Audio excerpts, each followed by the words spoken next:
Okay, nandito na ako sa nakapunto na ako. Ayan o, may buya ako doon.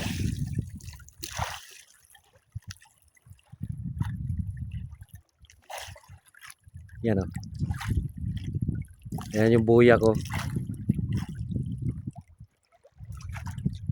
Tapos may bato yan sa ilalim. Nilagyan ko ng parakyot para mahinang maano yung bangka. Yan ang magpigil sa bangka.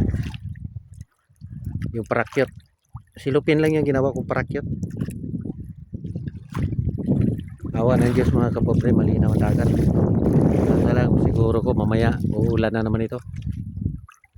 Sira pa naman yung raincoat ko.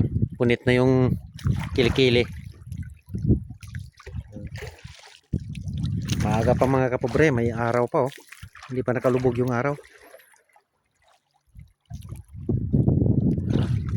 Ayaw ko pumunta ro sa laot kasi wala rin kumakain doon na ano, tamarong. Dito lang ako banda sa tabi. Kaso lang babangga ako doon sa ano. Itong anod ko na ito. Babangga ako dyan sa bahura. Kaya sigurado aakyat na naman ako dito mamaya. Alas 11 na lalabas yung buwan ngayon. Kaya mga alauna, kagabi alas 2 na ako nakarating sa bahay. Kasi kahit yan, makita pa yung bukid na yan, tagal-tagal rin takbuhin yan. Saka hindi ka rin basta-basta magpatakbo pag gabi. Kailangan may ilaw ka, may flashlight kasi pag ano, may marami kasi mga kahoy na ano, anod. Pag nabanggaan mo yon, madali yung ilisi mo. Sisira yung ilisi mo, baka mabali pa. Yung malaking batang ang mabangga mo. Kaya dahan-dahan lang patakbo pag gabi kasi hindi mo makita. Kailangan talaga mag-iingat palagi.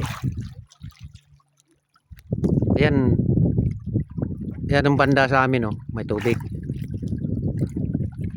Tumakbo ako rito isang oras na takbo ko rito. Dito lang ako sa ano. Hanggang dito na lang, mag video ako mamaya mga kapobre pag makapamingwit na ako. Maraming salamat sa panonood. Like and follow.